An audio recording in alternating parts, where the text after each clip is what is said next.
Welcome to Nasrun shop views. நாங்கள் இப்போது தென்னந்தோப்பில் இருக்கோம். இந்த தென்னந்தோப்பில் வச்சு 1.5 கிலோ மட்டன் பிரியாணி எப்படி செய்யறதுன்னு பார்க்கலாம். Let's start the video. போலாமா?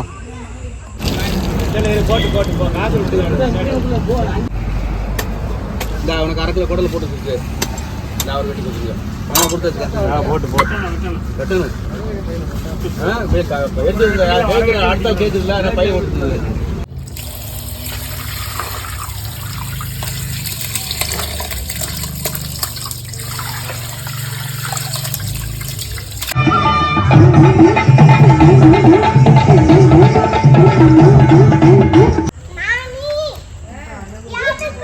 ஃபர்ஸ்ட் டைம் விறகடுப்பில் செய்ய போகிறோம். பார்ப்போம் எப்படி வருதுன்னு.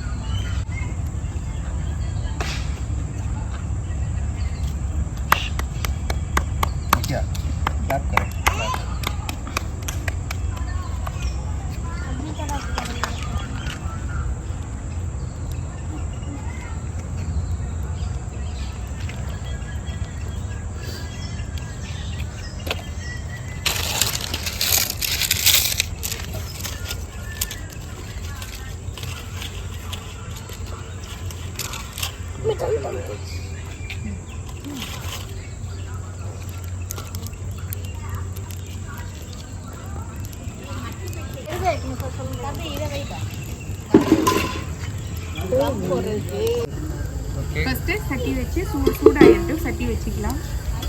விறகடுப்பில் செய்யும் போது கொஞ்சம் கவனமாகவே செய்யணும். இப்போ வீட்டில் இல்லத்தரசிகளுக்கு ஏற்ற மாதிரி நான் இன்க்ரீடியன்ஸ் எவ்வளோ போடுறதுன்னு நான் உங்களுக்கு சொல்கிறேன். ஃபர்ஸ்ட் வந்து வெங்காயம் 1 கிலோவுக்கு வந்து 7 வெங்காயம் போடணும். இப்போ நம்ம 1.5 கிலோ செய்கிறதுனால பெரிய பெரிய வெங்காயமாக ஒரு 10 வெங்காயம் நான் எடுத்துருக்கிறேன். 1 கிலோவுக்கு வந்து கொத்தமல்லி புதினா வந்து இந்த மாதிரி ஒரு கை எடுத்துக்கணும். 1 கிலோவுக்கு 1 கை. அப்போ 1.5 கிலோவுக்கு ஏற்ற மாதிரி நீங்கள் எடுத்துக்கோங்க. சேம் மெஷர்மெண்ட் தான் புதினாவும். உப்பு தேவையான அளவு. பச்சை மிளகாய் உங்கள் காரத்துக்கு ஏற்ற மாதிரி சேர்த்துக்கோங்க. வீட்டில் குழந்தைங்க இருப்பாங்க, அதனால் உங்கள் தேவைக்கு ஏற்ற மாதிரி பச்சை மிளகாய் சேர்த்துக்கோங்க. இஞ்சி பூண்டு பேஸ்ட்டு வந்து 2 ஈக்குவலாக எடுத்துக்கிட்டு அதில் 1 கிலோவுக்கு வந்து நல்லா உங்கள் கை நிறையா போட்டுக்கோங்க. 1 கிலோவுக்கு இப்போ 1.5 கிலோ அப்படின்னா நீங்கள் அதிகமாக தண்ணியோடு சேர்த்து அரைச்சி எடுத்துருந்தீங்க அப்படின்னா கொஞ்சம் எக்ஸ்ட்ராவே நீங்கள் சேர்த்துக்கலாம். அப்படி இல்லை தண்ணி இல்லாமல் நீங்கள் அரைச்சி எடுத்து வச்சுருக்கீங்க அப்படின்னா 1 கிலோவுக்கு 1 கையளவு போட்டுக்கோங்க. தக்காளி வந்து 1 கிலோவுக்கு 5 தக்காளி போட்டிங்கன்னா போதும். மீடியம் சைஸ் தக்காளி 1 கிலோவுக்கு 5 தக்காளி போட்டிங்கன்னா போதும். இப்போ நான் 1.5 கிலோவுக்கு 7லேருந்து 7.5 தக்காளி அளவு நான் எடுத்துருக்கிறேன். கரம் மசாலா எடுத்துருக்கிறேன். எப்பயுமே அவர் வந்து முழுசாக தான் எண்ணெயில் போட்டு தாளிப்பார். எனக்கு வந்து இந்த மாதிரி கரம் மசாலா போட்டு செய்கிறது பிடிக்குன்றனால நான் இன்றைக்கி கரம் மசாலா எடுத்துருக்கிறேன். 1.5 கிலோ ரைஸ் இருக்குது. கேர்ட் இருக்குது. கேர்ட் வந்து அவர் உங்களுக்கு மெஷர்மெண்ட்டில் சொல்லியிருப்பார். இது வந்து உங்கள் புளிப்புக்கு ஏற்ற மாதிரி நீங்கள் ஆட் பண்ணிக்கோங்க. மற்றபடி பிரியாணிக்கு எப்பயும் போல் நம்ம கடலெண்ணெய் தான் யூஸ் பண்ணுறோம். அந்த கடலெண்ணெய் உங்கள் தேவைக்கு ஏற்ற மாதிரியே நீங்கள் சேர்த்துக்கோங்க. இப்போது 1.5 கிலோவுக்கு 300 ml கடலெண்ணெய் சேர்த்துக்கலாம்.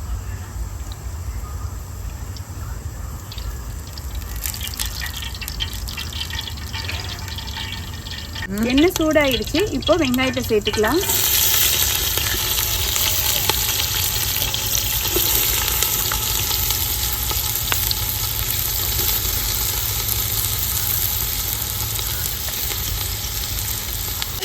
அந்த சென்னையில் இங்கே வந்து அவங்களுக்கு வேலை கொடுத்துக்கணும். வெங்காயம் போட்டு தட்டை மூடிடலாம். இப்போது அரிசியை ஊற போட்டுக்கலாம்.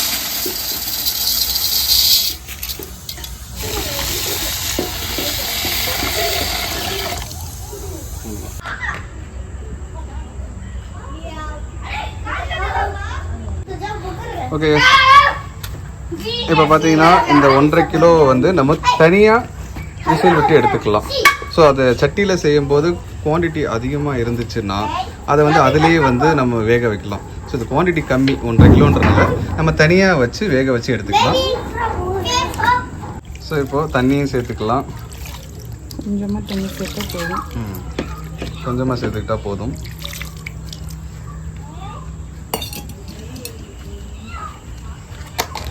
கூடவே கொஞ்சம் இஞ்சி பூண்டு பேஸ்ட்டு சேர்த்துக்கலாம். இது எதுக்கு பண்ணுறோன்னா நம்ம குவான்டிட்டி கம்மியாக இருக்குது ஆக்சுவலாக அது ஃபஸ்ட்டு. அதனால் இதை வந்து அந்த 1.5 கிலோ நம்ம போட்டு தனியாக செய்யும்போது டைம் எடுக்கும், தண்ணி வற்றும். இதே குவான்டிட்டி அதிகமாக இருக்கும்போது நம்ம அதிலேயே வேக வைக்கலாம். ஸோ நம்ம இதில் வேக வச்சு இதில் வர தண்ணியை அதில் மிக்ஸ் பண்ணிடுவோம். ஸோ அந்த டேஸ்ட் உங்களுக்கு வந்துடும். ஓகே, ஆனியன் போட்டு ஒரு 10 நிமிஷம் ஆச்சு. இப்போது மிளகா சேர்த்துக்கலாம்.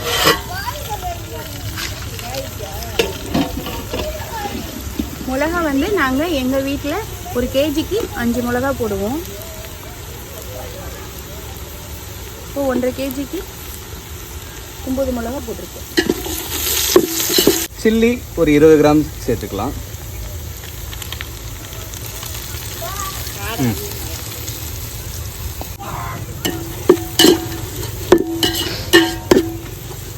இப்போ அது ரெட்டிஷ் கலராக மாறிடும். இந்த டைமில் தக்காளி ஆட் பண்ணிக்கலாம். தக்காளி 600 கிராம் தக்காளி.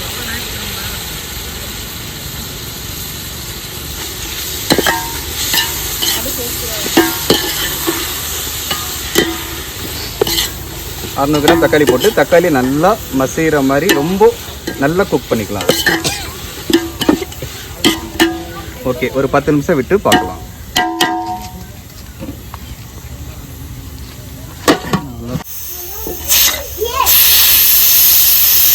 மட்டனில் இப்போ 3 விசில் வந்துருச்சு. அதான் ஆஃப் பண்ணிக்கலாம். இப்போ 10 நிமிஷம் ஆச்சு. ஓப்பன் பண்ணி பார்த்துடலாம். நல்லா கலர்ஃபுல்லாக இருக்குது. எண்ணெய்லாம் நல்லா பிரிஞ்சு வந்துருச்சு. நல்லாவும் வதங்கிடுச்சு. இந்த ஸ்டேஜில் கொத்தமல்லி புதினா சேர்த்துக்கலாம். நான் முன்னாடியே சொன்ன மாதிரி 1 கிலோவுக்கு 1 கை. இப்போ 1.5 கிலோ போட்டிருக்கோம். இப்போ இவ்வளோ போட்டுக்கலாம்.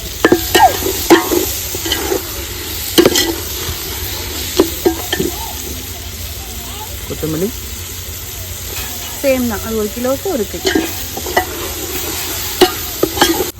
இப்போது இந்த ஸ்டேஜில் இஞ்சி பூண்டு பேஸ்ட் சேர்த்துக்கலாம். 1 கிலோவுக்கு 1 கைன்னு சொல்லியிருந்தேன். நான் கொஞ்சம் தண்ணி ஊற்றி அரைச்சிருக்கேன். நீங்கள் தண்ணி ஊற்றாமல் அரைச்சிங்கன்னா எக்ஸாக்டாக 1 கை சேர்த்துக்கோங்க. இப்போ 1.5 கிலோவுக்கு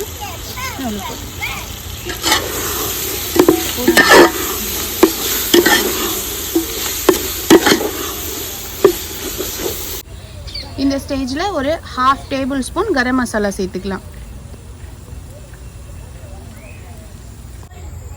இப்போ கரம் மசாலா சேர்த்த கையோட கொஞ்சம் தயிர் ஆட் பண்ணிக்கலாம். 1.5 கிலோவுக்கு 300 கிராம் தயிர் சேர்த்துக்கலாம். இந்த டைமில் வேக வச்ச மட்டனை ஆட் பண்ணிக்கலாம்.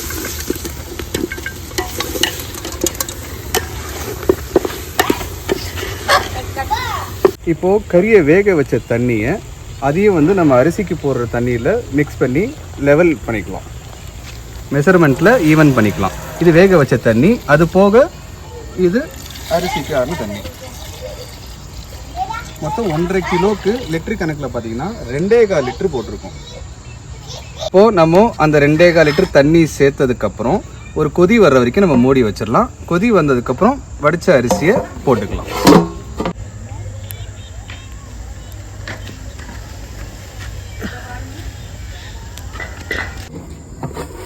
நல்லா கொதிச்சிருச்சுல்ல?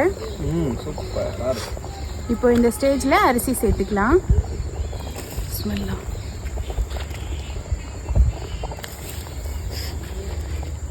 சார், ஸ்மெல் எப்படி இருக்கு? இந்த தோட்டத்திலே எப்படி தெரியுது? இவ்வளோ ஓப்பன் பிளேஸ்லாம் நல்லா இருக்கா? நல்லா இருக்குது.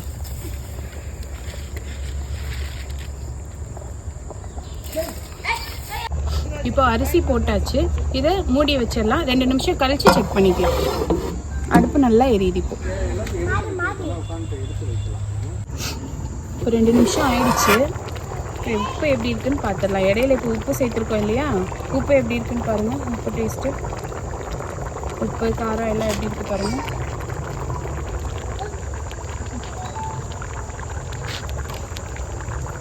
எல்லாமே கரெக்டாக இருக்குது. எல்லாமே ஈவனாக இருக்குது. ஓகே, இப்போ தம் வச்சிடலாம். 20 நிமிஷம் அடுப்பை நெருப்பு குறைச்சிட்டு தம் வச்சிடலாம். ஓகே, இப்போ ரிங்கு கட்டி தம் வச்சாச்சு. மேலேயும் கொஞ்சம் நெருப்பு போட்டு கீழேயும் வச்சு ஒரு 1/4 ஹவருக்கு அப்புறம் ஓப்பன் பண்ணி பார்க்கலாம். ஓகே, நம்ம தம் வச்சு 20 நிமிஷம் ஆச்சு. இப்போது நம்ம தம்மை உடச்சி பார்த்துடலாம் வாங்க. இப்போ கங்கு மேலே போட்டு 20 நிமிஷமாக இருக்குது. இப்போ ஓப்பன் பண்ணி பார்த்துடலாம்.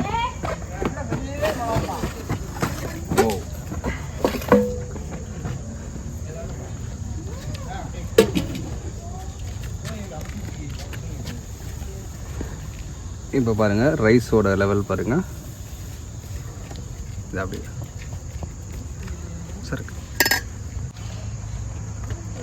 ஓகே, இதே மாதிரி உங்கள் வீட்லேயும் நீங்களும் ட்ரை பண்ணிவிட்டு எப்படி இருந்தது கமெண்டில் சொல்லுங்கள். ஓகே, நெக்ஸ்ட் வீடியோவில் மீட் பண்ணலாம். பை.